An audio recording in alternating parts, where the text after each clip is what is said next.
reached the last lecture in our series, and before I begin tonight's lecture, it leaves for me to say one thing, and that is that if I in any way have said something or have acted in a way that has offended anyone with my words, with my actions, I hope that you can find it within your hearts to forgive me, and inshallah that you will continue to remember me in your du'as, as you and your community will always be in my du'as. Please recite salawat.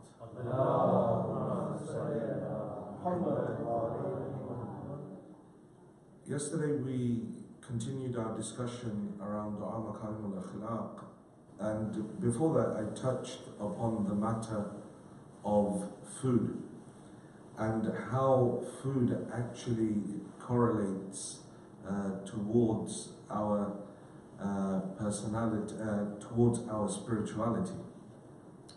Though I say correlation, actually those of you that are sciencey or science-based will know there is a difference between causality or your correlational relationship and a causal relationship. Food and spirituality are of a causal relationship. When we look at the narrations of Ahlul Bayt and we look at the narrations from the Holy Prophet, we find that food has a massive impact upon your spirituality. The amount of food that you eat, the type of food that you eat, the time that you eat that food, it has certain effects within your body. And many a times we can look at something and say, it might be halal, so I'll go for it. And this idea of might be, yes, you know, in the fiqh we have the allowance of everything is tahir until you can prove it to be najis. But even if you consume that unknowingly or lackadaisically, because you think, oh well, I can't be bothered to check what these E numbers really are, it will still have an effect upon your personality. It will still affect your spirituality. It will still stop your du'as from reaching Allah subhanahu wa ta'ala. And this is something really important, that the consumption of certain types of food, excessive eating of meat, will harden the heart. It will stop the ability for a person to cry. It will stop a person from being able to, when they're doing dua, to feel that presence of heart. Constantly eating meat will harden that heart, that spiritual connection. In fact, the Holy Prophet says that the one who consumes meat for 40 days in a row has hardened his heart, and the one that refuses to eat meat for 40 days in a row has created great loss for themselves. Meaning that there has to be this balance where meat is the least opted for thing. Actually, for us, it's the other way around. We find it greatly offensive. Someone comes to our house and you give them dal, they're like, give us dal, we came to our house. Like, no, this is for your spirituality. But it doesn't work like that. You know, wherever we go, and especially in this field, whoever's house you go to, everyone's like, no, we need to give him meat. And it becomes very difficult to follow a high-veg diet. But that excessive consumption of meat causes that barrier. That's the first thing. The second thing is not being able to, or not being careful in what we eat. I.e., we go into places which have alcohol. We take our children into restaurants that serve alcohol, but we're going for the vegetarian, or we're going for halal there, even though they serve alcohol. Know that that place will have an inherent effect on your spirituality. Entering that environment will damage your soul. There will be damage that will be done to your soul for you just entering into that environment surrounded by alcohol, around people that are doing that haram. And so, even though fiqh has some allowance, for example, say the Sistani says, if you've got no other option, you can go into a place as long as the alcohol is not on your table. But that's on the level of fiqh. in the level of akhlaq and spirituality, this will still cause a defect within you spiritually. Spiritually, it will affect you. And then, you're here in the US, it's something really unique. Every time I come, and every state I go to, someone comes out with this. They say, there's this place, it's haram, but if you ask them, they get halal for you. Yeah? Or we go to this place and only their chicken is halal. It maybe doesn't happen here, but at least on the East Coast, in San Jose and places, and Jersey, there's a lot of this stuff that happens. Even though the meat is halal, did they purify the griddle from the najasat of having the haram meat upon it? Did they purify the utensils with abekur 3 times? Did they purify all of the plates and things like that they are serving you that food on? We have to be very careful. You know what the result of feeding that haram is? Consuming that haram? If you see that your children, let's start with the children. If you see your children are not inclined towards the religion, there are 2 places that you need to look. The first place to look is at what you're feeding them.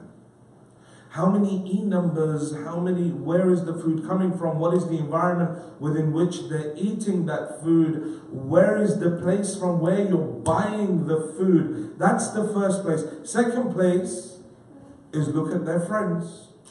Who are they hanging around with? Who are their friends? Who are the people that are influencing them?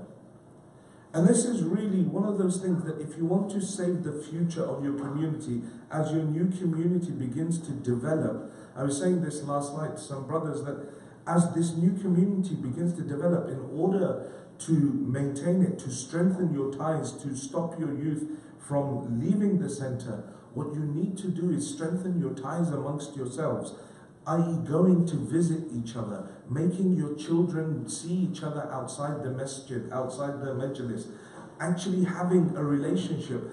In this day and age, and especially in a country like this where everyone is spread out, nobody wants to meet anyone, nobody wants to have any guests, even though guests bring a huge amount of barakah into your life. One of the wives of the Prophet started complaining that you're bringing all of these guests home all the time. All various ashab, whoever you meet in the masjid, you're bringing them home. It's a problem for me.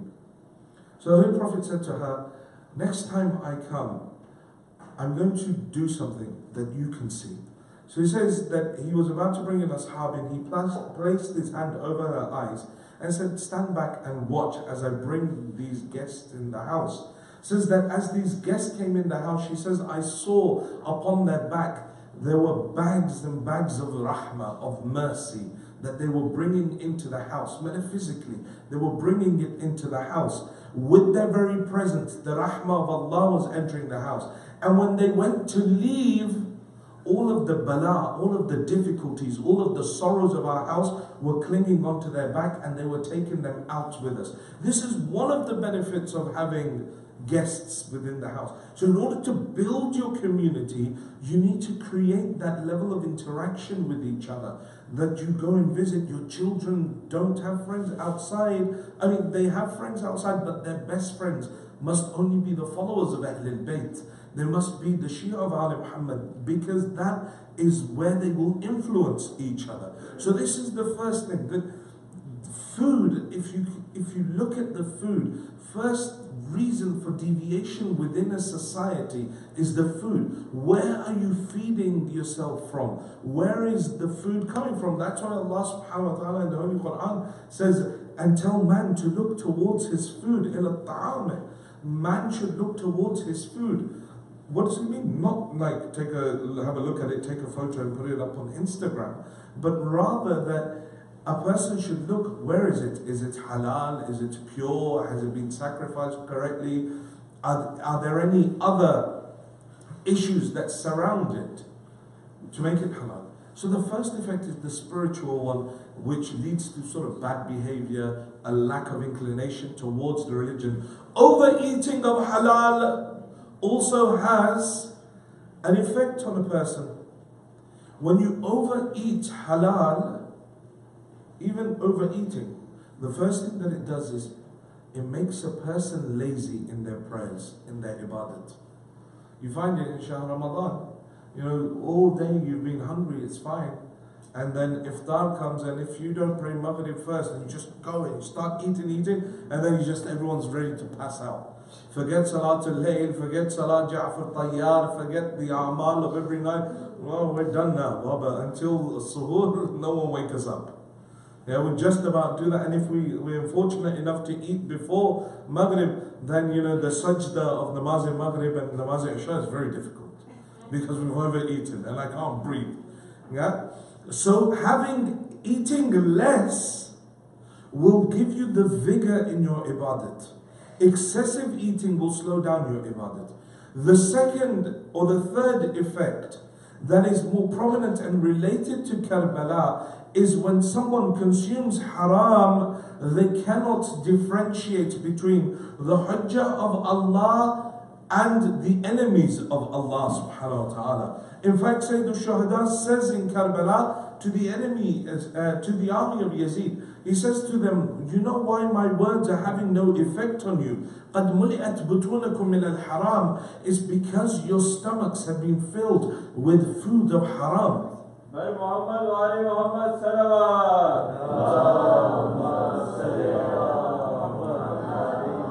Your stomachs are filled with haram. It's not that they were going out and consuming haram meat. No, they were getting money off an oppressor, and they were taking that money, they were buying food and eating it.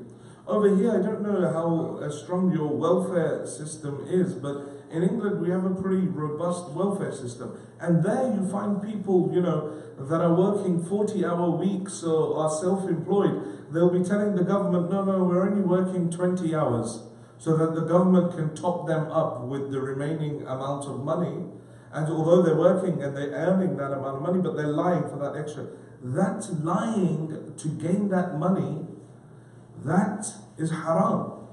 And the food that you buy with that money is haram. At a spiritual level, it's haram. When you consume it, it creates a spiritual defect. For example, if I'm a contractor or if I'm someone who charges by the hour for my service, I look at a problem that's presented to me and I say, it's going to take 2 hours. And I charge the person for 2 hours. But I know full well that with my capability, I could finish this in an hour. But because I've said to them 2, that additional hour's money that I've taken is haram. Because knowingly, if I say 2 is going to be about 2 hours, and it takes me less time. I haven't said 100%, but if I know 100% that it's only going to take me an hour, but I quote them 2 hours, that additional hour is haram. And when I buy food with it and I consume it, this is what causes spiritual defects, spiritual illnesses, where a person can't differentiate between the hujjah of Allah and the enemies of Allah. And they're willing to kill the hujjah of Allah based upon food. قَدْ مُلِئَتْ بُطُونَكُمْ مِنَ الْحَرَامِ. And having less to eat, not eating so much, has an effect as well. See, Allah subhanahu wa ta'ala in one of the conversations with Nabi Musa says, Musa, I'm shocked at the people of the dunya. Says that I have placed ilm within hunger and thirst. Why is it that they seek knowledge while their bellies are full? Amir al-Mu'mineen says the same thing in Nahj al-Balagha. He says, al-ilmu fil ju'. Says knowledge is within hunger. The more hungry you are, the more knowledge you will retain. We have it now that every time I've got an exam and it coincides with Shahr Ramadan, I'm trying to look for a loophole. Oh, I can't do my exam, I can't do my studies, I can't write my assignment because it's Shahr Ramadan, long days, I can't do it. Whereas Amir al-Mu'mineen saying that al-ilmu fil ju', knowledge is within hunger. And staying hungry, one, enlightenment of the heart and knowledge. Allah subhanahu wa ta'ala says the one who stays hungry, who's accustomed themselves to hunger, they will always speak the truth. The second thing is that they will not care whether they live in poverty or whether they live in riches, because they're always accustomed to the hunger. Third thing will be huzn da'im.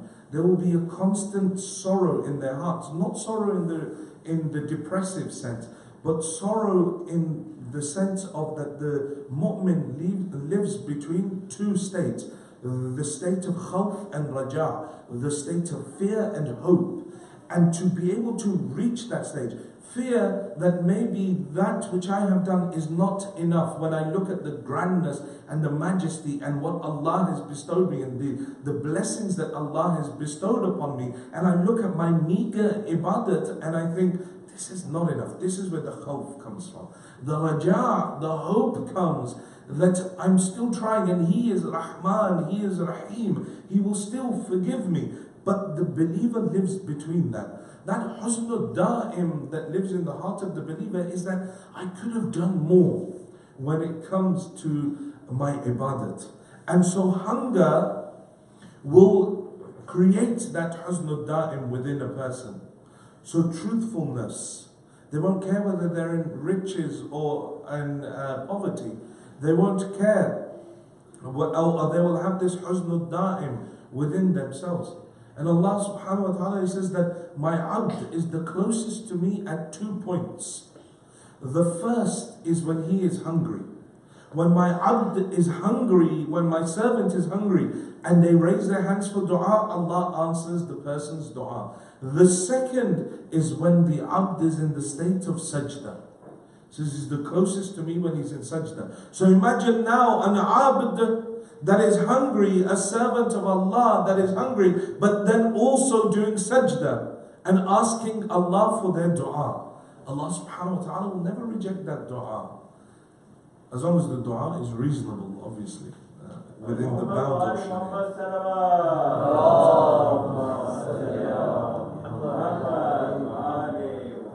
when the dua is within boundaries. Sometimes, we ask for dua that defy the laws of physics. I mean, yesterday I said to you that, du'as we can ask for, when we're asking for our dua, make sure that we go for the maximum, but obviously within the constraints of the dunya.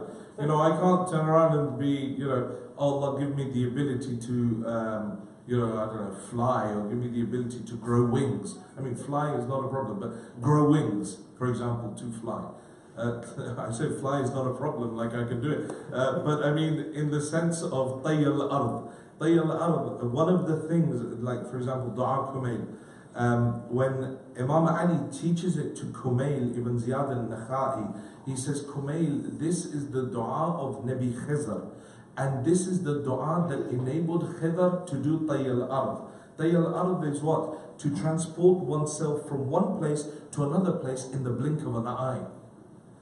He says, this dua Kumail that we read every Thursday night, Ya Rabbi, Ya Rabbi, Ya Allahumma gfir li ad-dhunub. How many pages left?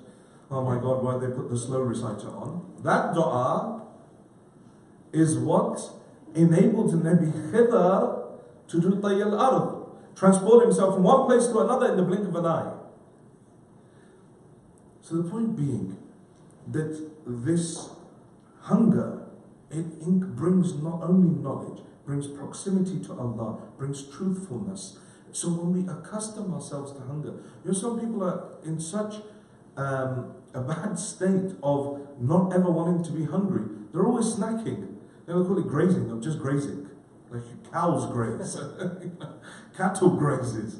Humans are not made to graze. There comes a time, okay, you don't eat. And even the riwayat, when they come to like the size of the meals and things to eat as well, it says like, have your heaviest meal in the morning and then peter off and eat the least at night. We tend to eat the heaviest thing at night, bring the biryani out and the pilau and everything, halim, make sure you have this before you go to bed. Obviously there's going to be an issue. And then it also slows a person down in their worship, which is the most important part of the whole scenario. So that's the hunger side. The other thing I mentioned yesterday that I wanted to quickly mention about today was Salat al-Layl. In regards to Salat al-Layl, I told you of the quicker way to recite it. You can even recite it from your bed. If you can't be bothered to get up, you just lay from your bed and do it with your fingers, and that's your Salat al-Layl done. But the effects of Salat al-Layl, like when they say, when we say, oh, that person had such nur on their face. Where does that nur come from? What is that nur? Allahu nuru samawati wal ard. You see, the light, that primordial light, that what we refer to as nur isfabudiyya, the primordial light, the light from which all of existence came into being, that light transcends and transmits through all of existence.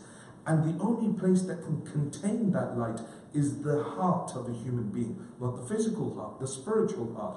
So when we talk about nur, and a person's nur is coming out, it's something that is already there. But because of the sin, we're blocking it from shining through. Salatul Layl is that thing that removes that rust and brings that nur to your face. There's no need for like fair and lovely and all of these things. You want that nur that can be seen from the eyes. That is through Salatul Layl. So not only does it give you that nur, the second thing that Salatul Layl, its physical effects are, Salatul Layl, it removes bad breath from a person.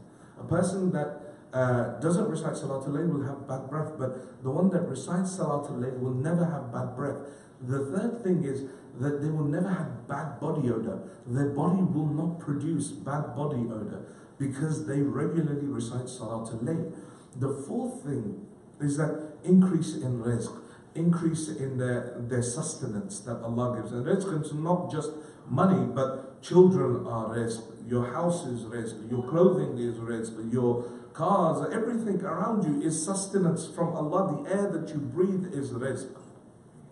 And so it increases in the rizq of a person, increases in the wealth of a person. It brings them closer to Allah subhanahu wa ta'ala, because I'm there alone at night. No one can see me. And I'm there conversing with the beloved in the middle of the night. Because there's no element of takabbur associated to it. Because I'm doing it alone, it's dark. Everyone else is asleep. When Tawus Yamani goes inside the Kaaba and he says, I saw a youth holding on to the Kaaba, beseeching, while all the people had left in Shahr Ramadan. As it got towards time of Sahar, they were leaving. And he says, I saw this youth holding on to the cloth of the Kaaba, crying out, Ilahi, my Lord.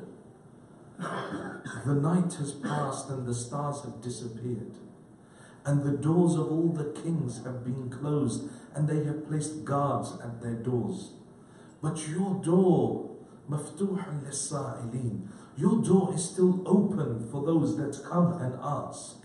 While the doors of the kings and the emperors have all closed, and guards have been stationed there, your door, my Lord, remains open for those that come and ask.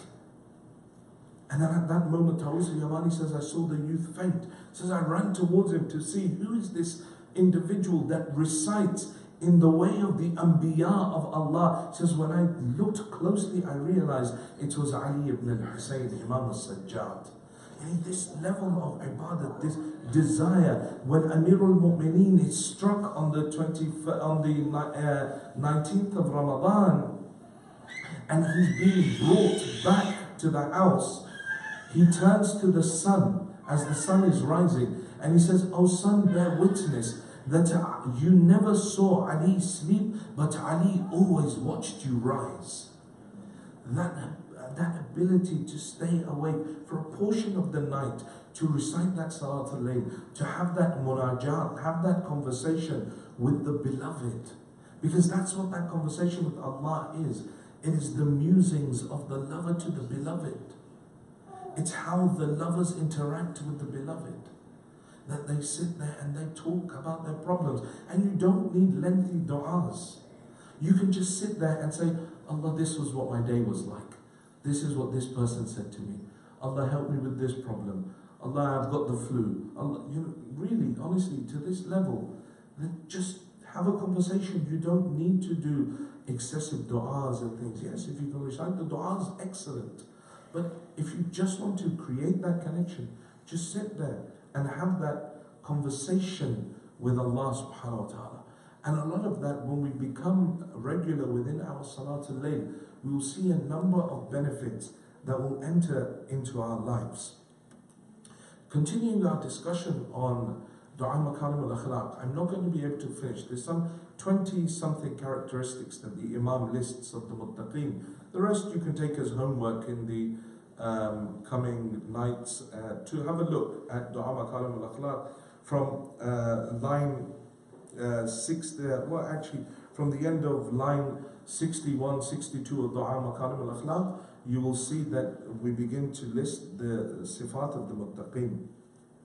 So yesterday we we looked at this trait of وَسَتْرَ الْعَائِبَ. The Muttaqeen are those that hide the faults of other people. They don't expose other people's faults. وَلِينَ الْعَرِيكَ, and they have a mild temper. That if they do get angry, their anger is for the sake of Allah and it goes straight away. There's certain people who become so angry and then it takes them ages to allow that anger to pass, and they become insane and they can't think straight and they do crazy things in the grips of that anger. So the Muttaqeen, their anger is mild. The moment, as soon as it comes, it subsides. It's only for the sake of Allah subhanahu wa ta'ala. Then the Imam says, وَخِفْضَ الْجَنَاحِ, and the lowering of the wing. This is metaphoric to humbling.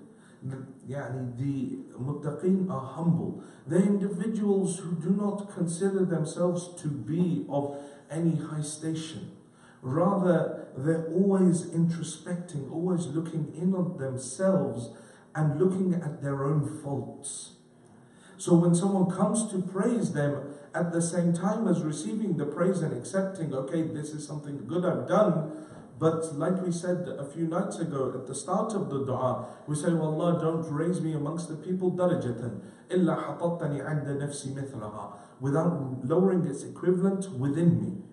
So even though I'm being praised, I want to lower myself within myself. Allahumma dhallal nafsi fi nafsi.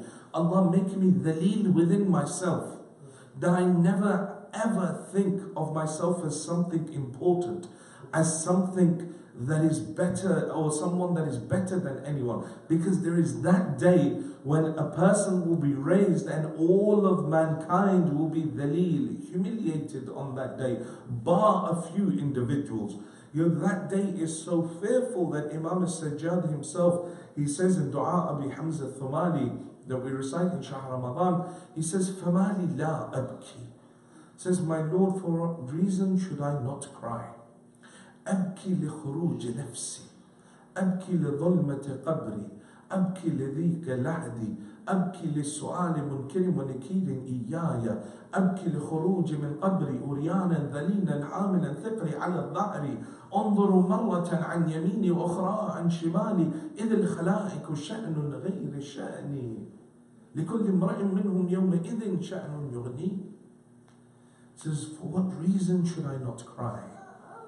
I cry for the time that my soul will be taken from my body. And I cry for the darkness of my grave. And I cry for the narrowness of my grave. And I cry for the questioning of Munkar and Nakir. I cry for the time that I will be taken out from my grave, naked, humiliated, carrying upon the back the burden of my sins. I will look to my left and look to the right and find that no one is concerned with me, that no one is bothered with me. For on that day, it is only the sins and the a'mal of that individual that count. On that day, Allah subhanahu wa ta'ala in the Holy Quran, He says that on that day, that mother that is suckling her child shall throw the child to the ground and run away. That mother that is carrying a child shall miscarry her child and run away. The fathers will run from their daughters, sons will run from their mothers. Everyone will be worried about themselves because they know that no one can aid them on that day. And the mutakabbirin on that day, those that are the arrogant, shall be raised as ants. They will be brought out of their graves as ants, trampled under the feet of the people of Mahshar. Another group of those that are proud shall be brought in covered in tar, screaming, can't get away. Their bodies covered in boiling tar. And what is the extent of pride? One of the teachers of akhlaq was asked that what is that pride? What is the level of pride that will stop a person from entering into Jannah? He says, even if a person is proud over the laces that are in their shoes, they will never enter into heaven. That even if I'm proud of that, I'm proud of my children, I'm proud of my education, I'm proud of my eloquence, I'm proud of all of these different things within my life, I'm proud of the way I look, I'm proud of my hair, I'm proud of my car, I'm proud of my house. It says, even if you are proud on the laces that are in your shoes, you will not enter into Jannah. Those that are the muttaqeen are humble. They humble themselves in front of Allah subhanahu wa ta'ala in Surah Al-Furqan. Allah subhanahu wa ta'ala speaks about Ibadur Rahman. He says, وَعِبَادُ الرَّحْمَنِ. The ibad of the Rahman, of the beneficent Lord, are those that walk upon the earth حَوْنًا وَإِذَا خَاتَبَهُمُ الْجَاهِلُونَ قَالُوا سَلَامًا. That they walk across the earth humbly. They walk upon the earth humbly. And when they come across the ignorant person, they don't engage in pointless debate with that person. They say to them, salam. And they clean their hands off them. Say, okay, Baba, you're right. Whatever you said is fine. And you have those people. When Imam al-Baqir, when he speaks about the characteristics of a fool, he says a fool is that person that talks about things that do not apply to his life. They pointlessly debate and discuss something. Says this is a person that is a fool. See, sometimes people sit down and we start discussing politics of another country. And you know, in like 5-6 hours of sitting there and we're talking, we've got rid of Nawaz Sharif, we've elected Imran Khan, we've sorted out all the corruption in Pakistan, and that's it, everything's great. While sitting in the comfort of my home here in Seattle. This is the action of the fool. Because he has no way of influencing that. What applies to him is his day-to-day life, how he's raising his children, how he's going to maintain his religion while living in the state or in the country of kufr. And he's more worried about the politics of another nation. This is the fool. So, Ibadur Rahman are humble. They're those individuals that do not consider themselves to be anything. Imam Khomeini's daughter-in-law, she writes him a letter. And she says to him that, oh father, give me some spiritual advices. Give me some irfani advices. And Imam Khomeini writes her a letter back. And in that letter, he writes 2 lines of poetry to her. Incidentally, no one knew that Imam Khomeini wrote poetry until he died. And now this book that we have that is known as Divan-e-Imam, that book, was discovered after when they were going through his personal artifacts and realized that he was a prolific writer in poetry, and a very good one at that. But he didn't tell anyone about it.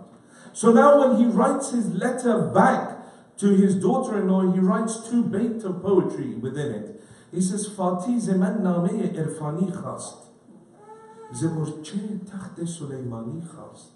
Says Fatima, she asked me for spiritual advices.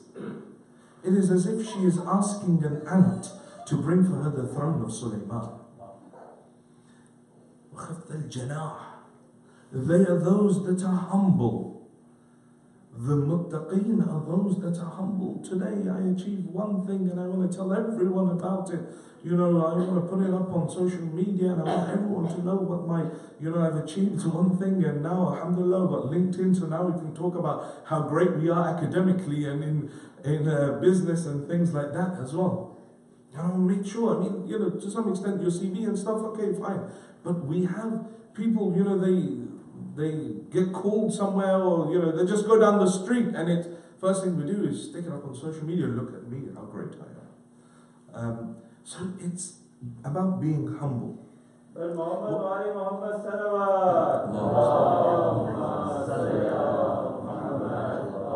وحسن السيرة. The other thing that the Imam says, the muttaqeen, they have good conduct. They have beautiful conduct. When they speak to people, they smile.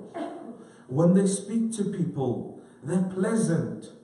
You see some people that are always just angry all the time. You just don't want to approach them because they just don't have a nice demeanor about them. The mu'mineen, the believer is always smiling, the believer is always happy, the believer is always optimistic. The believer is never a pessimist. Yet we grow up being so negative, so pessimistic. Oh no, you're never going to be able to do this.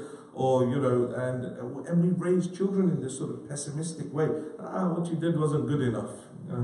What happened to the extra 3%? You got 97, but what happened to the 3%? And we do it as a joke, but we don't realize what psychological impact that has as well. So the muttaqeen are those that have husn seerah. There are certain individuals that Imam al-Kadhim says there are certain individuals whom their tongues are so sharp that they will say something to you and you had wished that they had just stabbed you, because that was just easier than what they've just said. And the Holy Prophet says, it's just sharrun nas, the worst of mankind is who? Says the person that the people fear as a result of their tongue. So if you go and speak to this person, you go and ask this person their opinion, they're just going to turn around and give you a load of rubbish and start abusing you, start getting angry. Says that person is sharrun nas. That no one wants to approach them because they know that they have such a horrible tongue, that they're never positive anyway, and they'll always try and find something negative about anything. So that person is not from amongst the muttaqeen. It's the worst of mankind. That the people fear that individual because of their tongue. So husn al-seerah is that a person has a good demeanor, has a happy demeanor, meets people nicely, enjoys the company of people. Just certain people just always angry. You just look at their face and you're like, probably better not to talk to this person. I just keep my distance from this particular individual because they've always just, and you think, oh my God, how do people at home deal with this person? If it's so difficult that I have to see them for 1 or 2 hours in a week, what about the poor wife that has to deal with that, or the poor husband that has to, it works both ways, by the way. So the poor husband that has to deal with that, or the poor wife that has to deal with that. So, that husn seerah, having that good akhlaq. And it also applies at home. Many times I can have great akhlaq with other people, but my akhlaq with my parents is rotten. Akhlaq with my spouse is rotten. One of the companions of the Holy Prophet, he gets killed in the battle with the Holy Prophet. Rasulullah comes within his funeral, he takes off his shoes and he walks barefoot. Rasulullah takes off his aba and he covers him with his aba.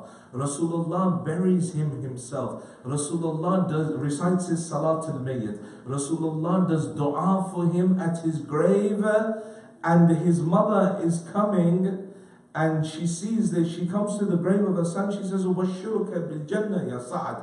Says, glad tidings of Jannah upon you, O Sa'ad. And Rasulullah says to her, be quiet. Why is it that you say this? She says, Ya Rasulullah, he fought alongside you, he was shaheed.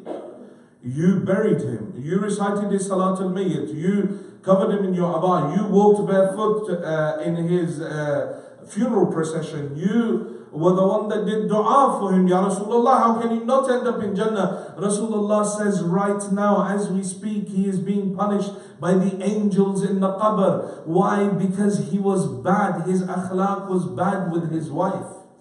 He is shaheed. He is the companion of the Prophet. But his akhlaq with his wife was bad at home. And so as a result, he's being punished in the qabr. So this husn al-sirah is so important.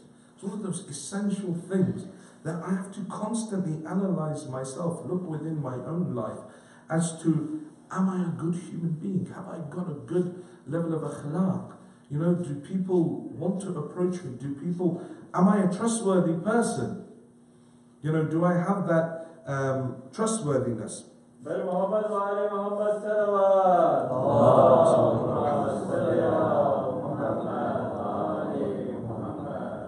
Seems like we have a tasbih of salawat to finish today.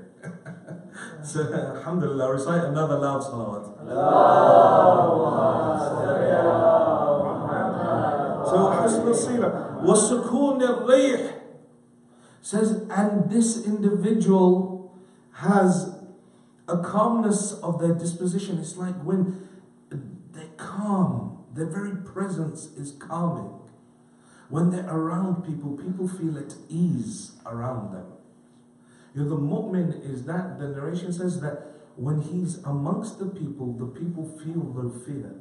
They feel calmness. They feel safety around the believer. They feel that spiritual connection.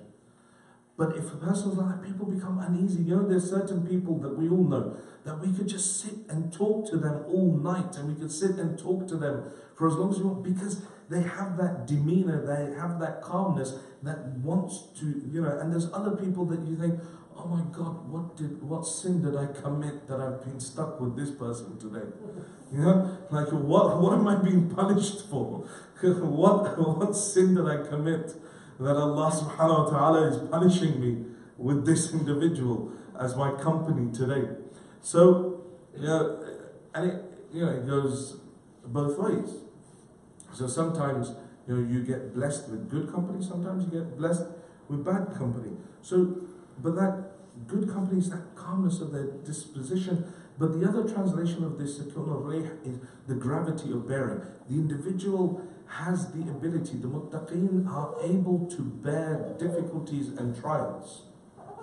The concept of sharh sadr, like being able to bear trials, being able to keep secrets for people, all of these things, they're linked to sharh sadr. Sharh sadr, Allah subhanahu wa ta'ala in the Holy Quran addresses the Holy Prophet, says, Alam nashrah laka sadrak? Did we not expand your chest? Or then Nabi Musa says, Rabbi shrah li sadri, my Lord, expand my chest. It's not that, my Lord, I'm at a 44-inch chest at the moment, I'd like a 46-inch, you know, because like that, I'd like fit back into my jackets and stuff, you know. It's not that, it's not the physical expansion, rather it is the expansion of the spiritual chest.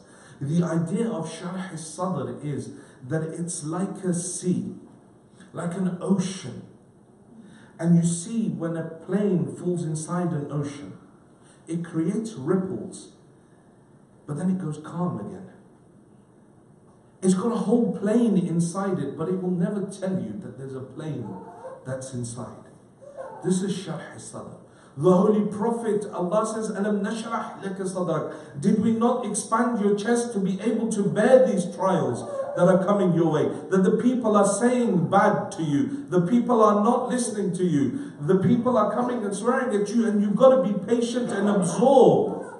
And then return only good towards that person. Alam nashrah laka sadrak? Did we not expand that chest? That's why Nabi Musa is saying, when I'm going to Fir'aun, Allah is saying to him, Ya Musa, idhab ila Fir'aun, go towards Fir'aun, فَإِنَّهُ طَغَى, because he's become someone that has gone beyond the boundaries of Islam. Go see him, try and guide him. Then Musa says, okay, but Rabbi shrah li sadri, my Lord, expand my chest. Because Allah says to him, it says, Musa, but remember this, when you go to Fir'aun, yes, he's oppressed you. Yes, he's made you public enemy number one. Yes, he's oppressing your people. But Musa, when you speak to him nicely. He says, Musa, speak to him lovingly. Can you imagine? Allah is saying to him, Musa, speak. So this one, Nabi Musa says, Rabbi shrah li sadri. My Lord, expand my chest, that I have to deal with this zalim in front of me and still be fair with him. And this is what sharh al-sadr is. That I'm able to deal with people and still deal with trials and tribulations and problems within my life and take them within myself as if nothing has happened. Bury secrets within myself as if no one had told me. You know, nowadays I want to go and tell someone a secret and say, look, please don't tell anyone. And by the way, this is a quick tip. If ever you want a rumor to spread everywhere, just tell the person you're telling, say, look, please don't tell anyone this. Because that's a surefire way to make sure that everyone knows what you've just told this person. Because they'll be like, look, I should tell you this, but don't tell anyone. But Fulan said this to me. But sharh al-sadr is that thing that when that physical, that spiritual enlargement of the chest happens, a person can take the secrets of others, becomes a secret bearer. He becomes a person of amana. And he can bear trials and tribulations, sorrows, problems and things within their life. And it's this sharh al-sadr that each of the imams had. I mean, and this is all the time we have. Inshallah, the next of it you can go, the rest of them you can go and look at Du'a Makarim al-Akhlaq yourself from lines 53 onwards, where the sifat of the muttaqeen are. And if Allah gives us tawfiq in the future, then we can maybe continue to look at the topic in some more depth. But this idea of sharh al-sadr is what the A'imma had. That someone comes to them, swears at them. Someone comes to them, swears at their forefathers. And the Imam turns around and says, it looks like you're not from around here. Are you a traveler? Do you need somewhere to stay? If you need food, then we can provide you food. If you need shelter, we can provide you shelter. This is sharh al-sadr. Sharh al-sadr is Amir al-Mu'mineen fighting in the battle. He hits the man, knocks his sword out of his hand. He turns around and says, Ya Ali, give me your sword. And Amir al-Mu'mineen hands him his sword. Says, Ya Ali, who does this in a battle? Says, who does this in a battle? Gives his enemy his sword. He says, you came to the door of Ali. You asked. Ali could not say no. This is sharh al-sadr. That extreme generosity. And later on in the dua, you'll find that one of the sifat is that they are generous in the extreme. They want to help people. They thrive off that. So the sharh al-sadr that Ahlul Bayt had allowed them to deal with individuals that were jahil, deal with the most ignorant of individuals, and still maintain their composure, still look to help them. Can I inculcate that sharh al-sadr? You know, when I do that dua, Rabbi shrah li sadri. Oh my Lord, expand my chest. Let me deal with the trials. People are going to talk. People are going to say something. But let me be the one that forgives. Let me be the one that covers their faults. All of this links to sharh al-sadr. When a person has that spiritual enlargement, that ability to bear, and think of it like an ocean. It's stillness. Problems come, they fall in, they disappear. And the ocean continues to be still. No matter what difficulties are there. So these have been some of those characteristics of the muttaqin that we can inshallah try and inculcate within our lives. Because those individuals that did not have these characteristics, those individuals that did not focus on these minutiae, on these akhlaqi characteristics, you see what effect it has on their actions. The effect of it is Karbala. That these individuals can commit such atrocities that the mind baffles as to Who are these individuals? That what sort of dhulm can they commit? That a 4-year-old girl, that an individual can commit such dhulm upon a 4-year-old girl, such that within a period of 30 days she leaves this world out of sorrow. And where do I start the musibah of Hazrat Sakina? Do we start it from Asr Ashur, or the 7th of Muharram when the water finished? Or Asr Ashur when her father came and she asked one more time to lay on the chest of her father? And he said to her, O Sakina, says, do not hurt the heart of Hussein through your crying, for the time for you to cry is coming.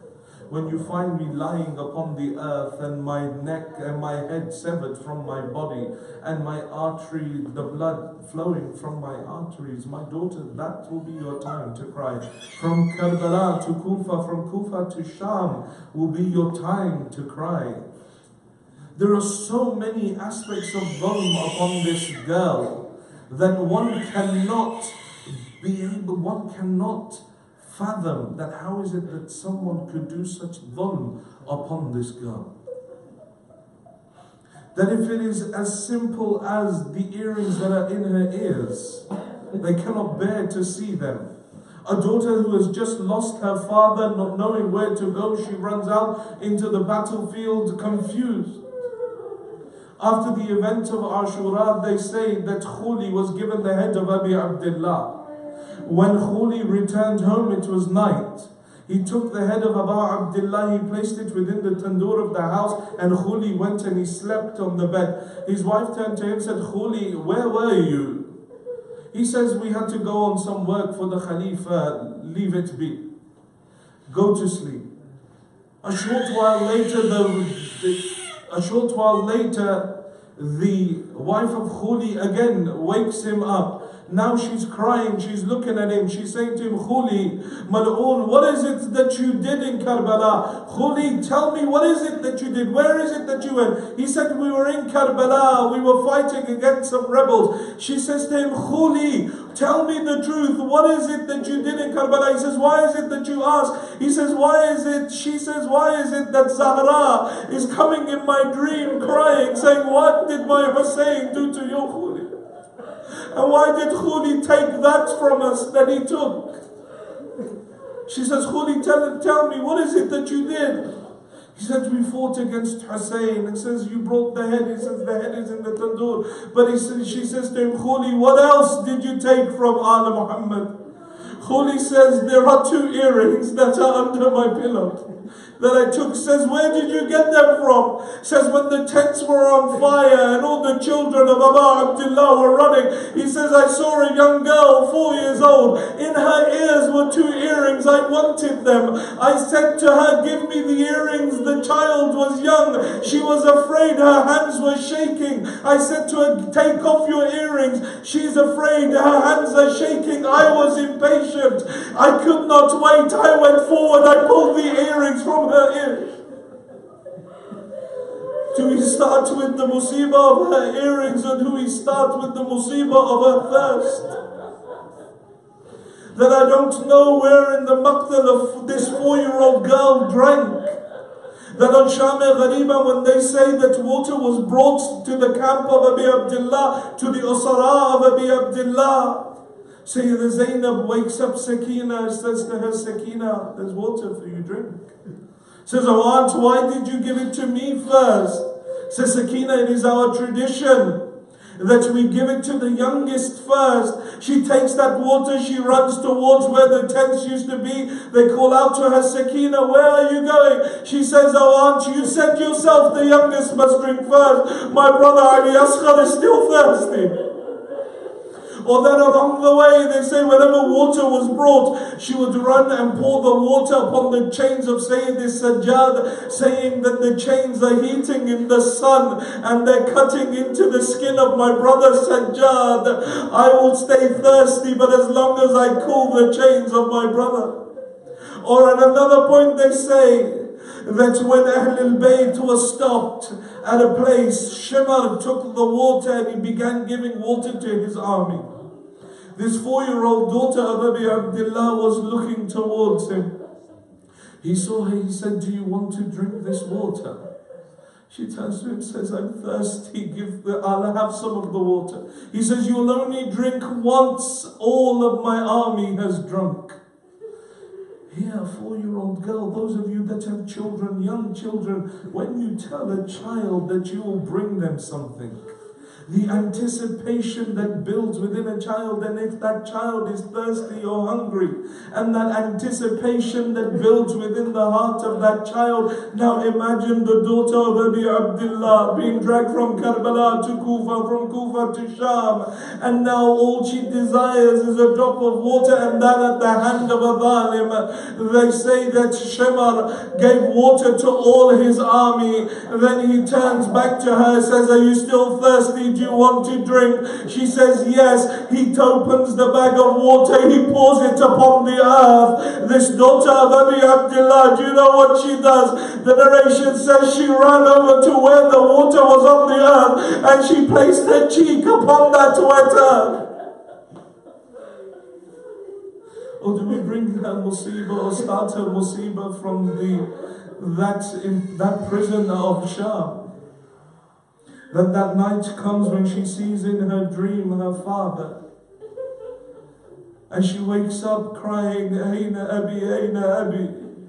That's, "Where is my father, where is my father?" And they say to her that, "Sakina, your father has gone," and she will not stop crying. And they say, "How is it that we can make her stop crying?" Said, "Bring her the head of her father.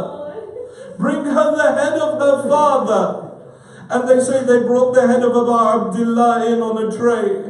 And she sees the head of her father. She runs. This is a 4-year-old girl. In front of her, the severed head of her father. She runs towards the head. She takes the head of Abu Abdullah. And now she begins to recite her Marthiyah. "Abata man alladhi yaitamani ala sagari sidni." Father, tell me who orphaned me at such a young age. "Abata man alladhi qata'a walidayk." Father, tell me who cut the veins of your neck. Father, tell me who covered your face and your beard in your blood. Father, tell me of all the things that befell you.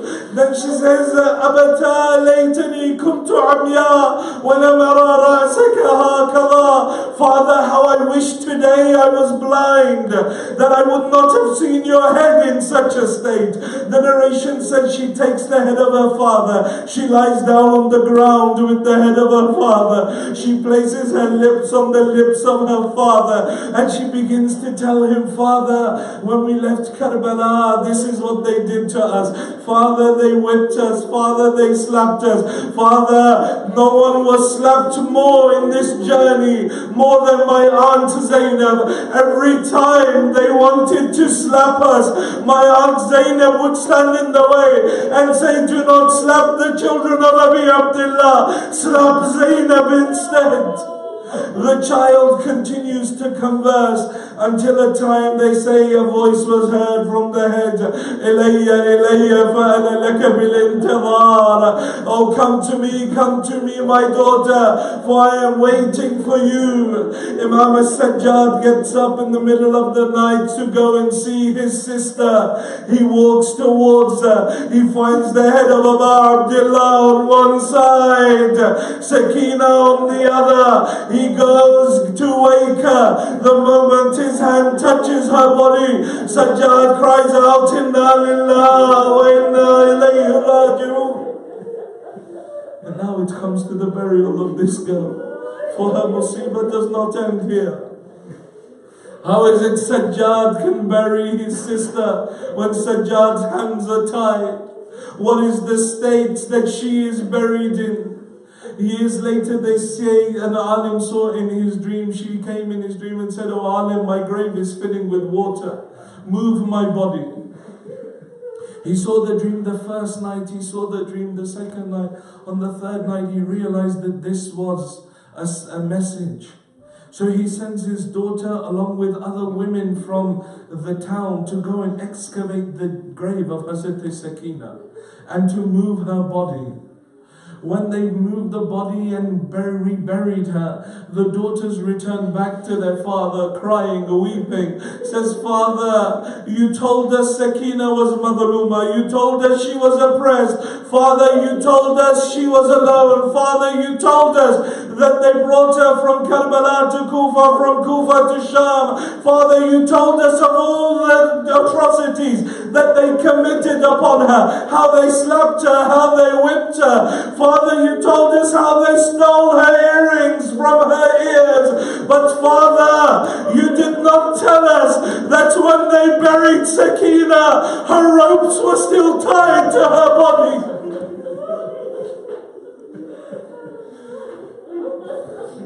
لعنة الله على القوم الظالمين وسيعلم الذين ظلموا أي منقلب ينقلبون إنا لله وإنا إليه راجعون.